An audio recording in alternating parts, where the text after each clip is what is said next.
So the fine folks at Cracked have sent me 2 of their new controllers dubbed the Neo S, compatible with Switch, PC, and mobile. They were also kind enough to send me one of their Nitro decks in a new pal gray color, so I decided to use it as a kickstand for this video. The 2 controllers they sent me have a retro look and feel to them, though they come in way more colors than these. The Retro Gold Edition is styled like a Famicom controller, making it more cozy to play some 8-bit games with. Then there's the classic Clear Edition with that nostalgic see-through casing you'd find on some Game Boy Color models and those iMacs from Computer Lab. Remember those? Though the Neo S may look retro, it's useful for way more than just classic games, as it has all the elements of a great modern controller, such as Hall effect triggers and control sticks, the latter of which are swappable. There's even a 3.5mm headphone jack on the bottom so you could plug in some earphones to hear your Switch audio while it's plugged in via USB. The Neo S also includes programmable back buttons, a turbo mode,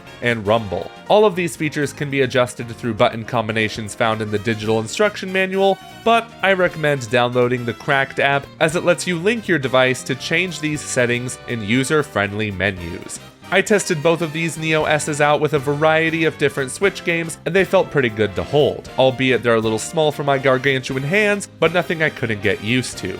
That said, when I played Splatoon 3 to test gyro aiming, I noticed something was off.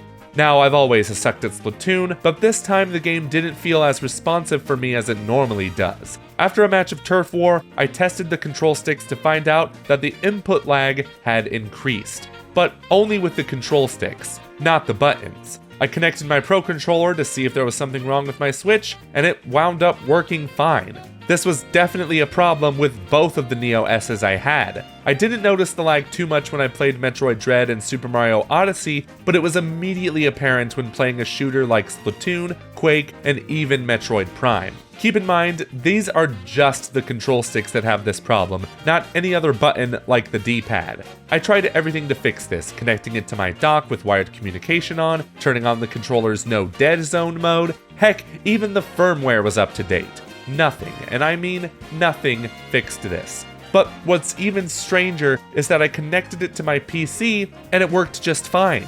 No noticeable input lag whatsoever.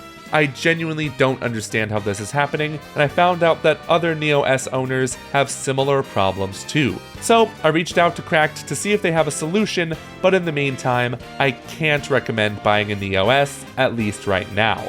It's a shame because these controllers look cool, they have great features, and they feel good to hold, but they're held back by this major problem. Hopefully it can be fixed in a firmware update, or there's a convenient workaround I haven't discovered yet. Either way, we'll let you know if Cracked responds to us with a solution, so be sure to subscribe to GameXplain and hit that notification bell to stay tuned. Until next time, bye-bye.